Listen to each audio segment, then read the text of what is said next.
There is a lot of crazy chaos going on in Portland, Oregon, with Antifa and ICE and the Trump administration sending in the National Guard. But Oregon Governor Tina Kotek has filed for a temporary restraining order.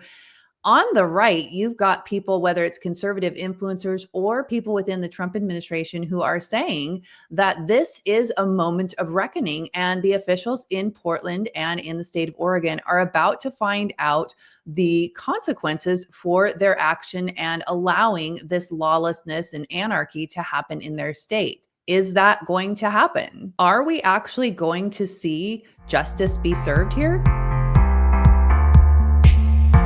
Hey everyone, I'm Julie Barrett and I'm the founder of Conservative Ladies of America. And today's video is maybe a little come to Jesus, maybe a little bit of venting.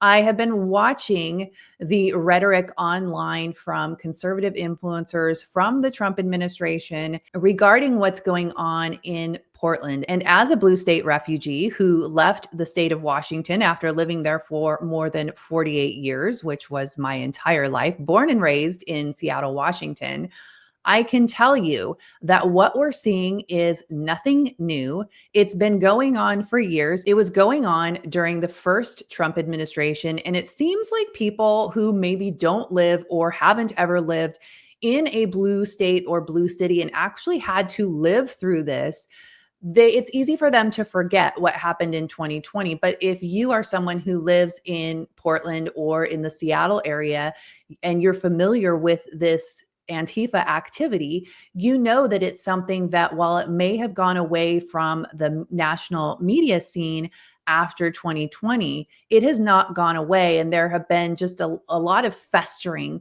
of these Antifa groups and Trantifa groups in these blue cities for the last several years, and they are growing stronger. They're getting more organized. They're very well funded.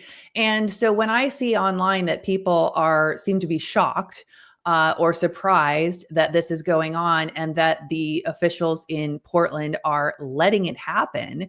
No, they're not letting it happen. This is by design. This is what they want to happen. And they have spent many years making a system that caters to these groups like Antifa, these domestic terrorist organizations that are wreaking havoc on these blue cities that were once, I grew up in Seattle. It was once a very beautiful, thriving city. I was in my early 20s as a single mom. My daughter and I lived in Seattle, and I didn't have any problems going out with my daughter, walking on the streets of Seattle. I never feared for my safety. You'd encounter the homeless, drunk person here and there, but it was nothing like it is today. These cities have been destroyed by radical left, Marxist, communist people who want this kind of society. They want to destroy law and order. They want chaos and anarchy. They want the crime. And as someone who was an activist in the Seattle area, I can tell you that you don't go into one of these scenes thinking that the law is going to be on your side, thinking that law enforcement is going to back you up. You really know that you're on your own. And so when I saw this morning that a conservative influencer on X, I think he's kind of an independent journalist, Nick Sortor, had gone to Portland I think he's from Washington, D.C., and he'd gone there, I think, yesterday. And he'd gotten in the mix of things. I can't exactly tell what happened or who was the instigator, but he ended up getting arrested and he spent the night in jail. I think he went into jail late last night and he was released early this morning. So they threw multiple punches at me. They broke my camera by hitting that. So I was on the ground at that point. I tried to swing. I missed. I saw the opportunity to get up and get away. And that's when I went over to the police officers, which I thought, maybe they'd help me. But no, instead they threw me in handcuffs. This is going to backfire on them tremendously. It already is. Okay, people knew that something out here stunk and that it was corrupt and that the police they take the side of the violent criminals that are here every single day, assaulting ICE officers, assaulting journalists. And then a reporter comes and tries to embed deep within the chaos that's going in out here, and he's the one that gets arrested. I don't believe there was any bail. I think they just held him and then released him. I imagine that he's got a court date coming up. But this situation has caught on like wildfire on X. I can't say for other platforms, but One of my beefs with X is you sort of have the outrage of the day, and you can tell that there's a coordinated effort with these monetized conservative influencer accounts as to what we're going to be outraged about today. Earlier in the week, it was ADL, the Anti-Defamation League. And then yesterday, it was the SPLC, the Southern Poverty Law Center.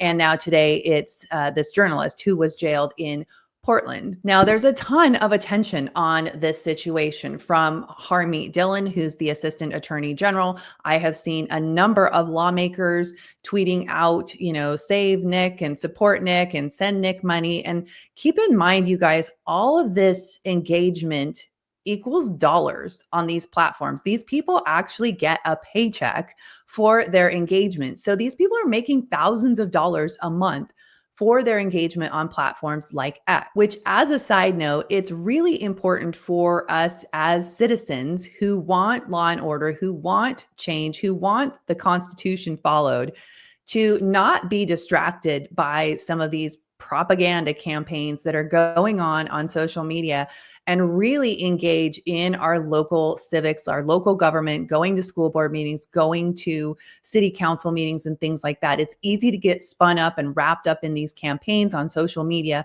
but they don't really move the needle. Now, there's a couple of points I want to make on this situation in Portland with this arrest of Nick. Number one, as I mentioned earlier, if you go into these areas like Portland, like Seattle, as a conservative activist, you do not have the law on your side. They are going to side with the Antifa people. You don't have anyone to protect you. So if you're going to go into these areas, you need to know that going in. You need to be prepared for that going in. You need to have security or whatever it is you need.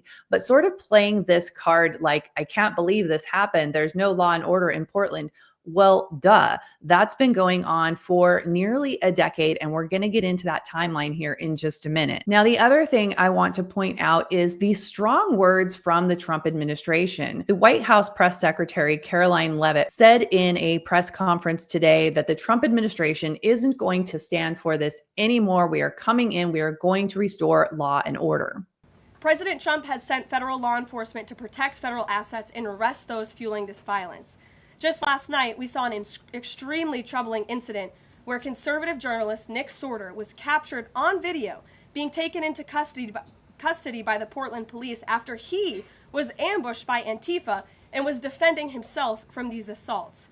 But instead of arresting these violent mob members night after night after night who are ravaging this community, the police arrested a journalist who was there trying to document the chaos, and everyone in this room should be extremely concerned about that.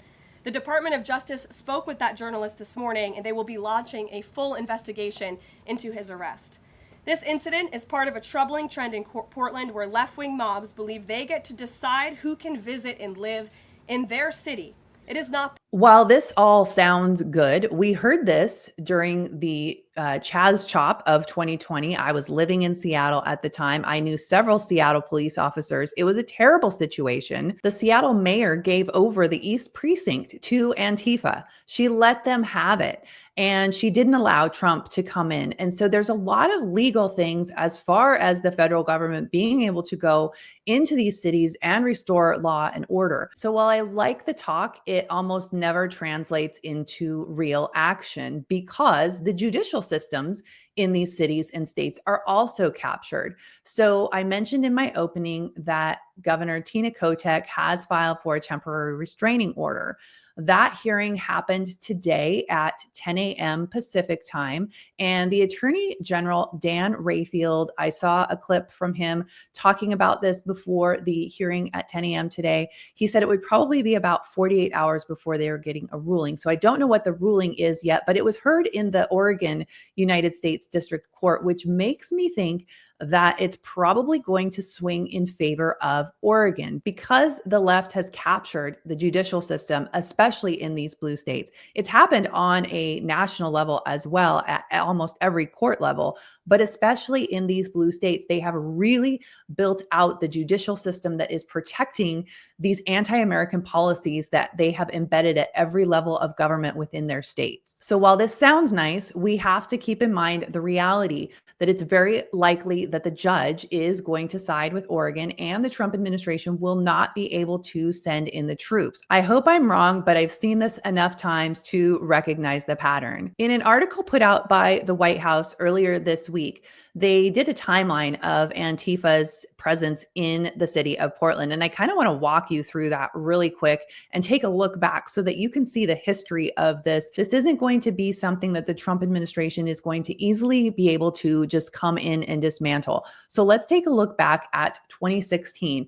Antifa-led rioting caused more than $1 million in damage in Portland after Donald Trump's first election. Then in 2017, Antifa threatened organizers of the annual Avenue of Roses parade for including a Republican-themed float, prompting organizers to cancel the event altogether.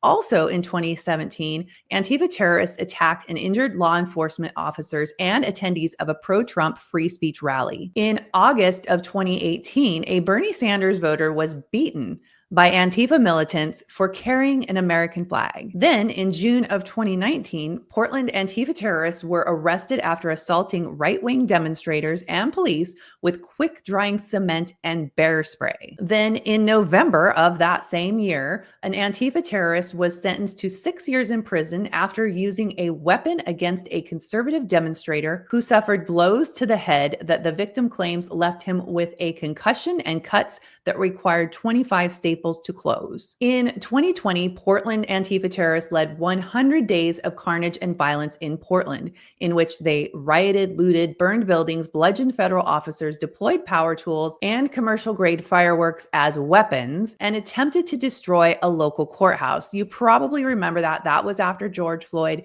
All of these riots in 2020 were making huge national news because you probably remember we had COVID going on. You couldn't leave your house and you had to leave 6 feet of separation between you and other people, but it was okay for Antifa to go out and riot. In August of 2020, a self-described Antifa militant shot and killed a Patriot Prayer supporter during a riot in Portland. Then in October of 2020, Antifa terrorists sparked a riot at an Indigenous Peoples Day of Rage event, toppling statues of Abraham Lincoln and Teddy Roosevelt and vandalizing multiple buildings. Just a few months later, in January of 2021, more than 100 Antifa demonstrators attacked Portland police, vandalized property with some armed knives and long poles. In August of 2021, Antifa terrorists violently attacked right-wing demonstrators with explosives and chemical spray.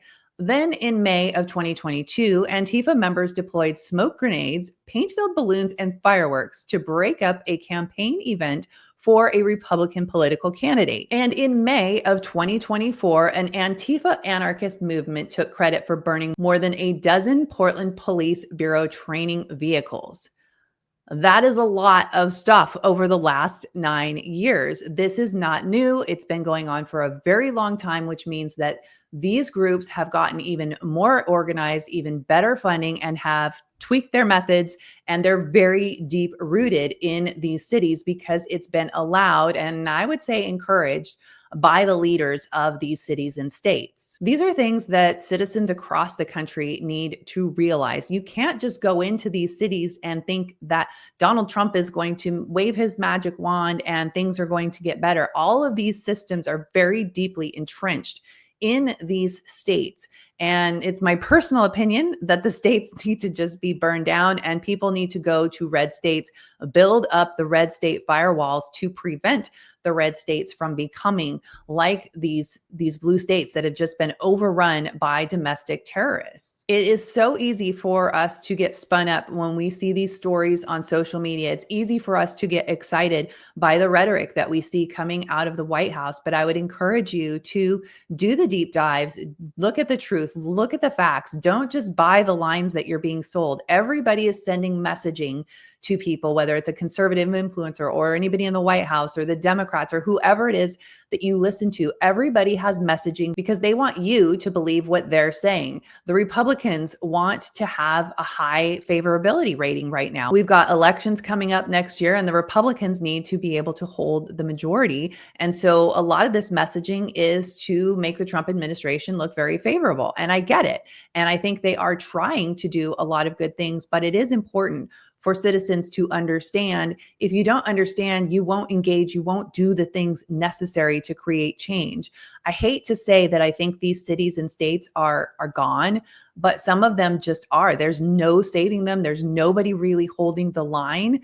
It's great to get some attention on this, but when you have someone like a conservative influencer who goes in and gets arrested and sort of plays this game like they're going to, FAFO, and they're going to find out, mess around, find out, as though some kinds of consequences are coming. I just don't see that happening. After watching Antifa for about 10 years and the chaos and anarchy that blue states allow, I just don't see it. I've seen it getting worse. And I think people really need to be aware of that. We should have an update about that temporary restraining order that had a hearing this morning, sometime over the weekend, I guess.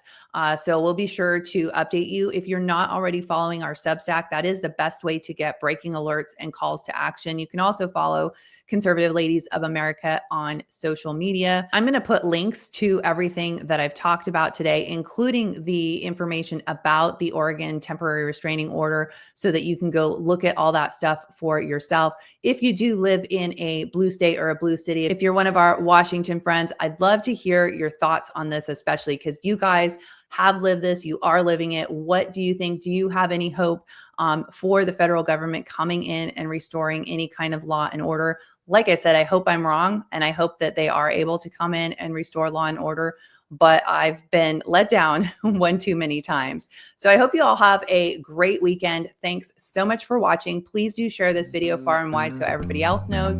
I look forward to seeing you in the next video.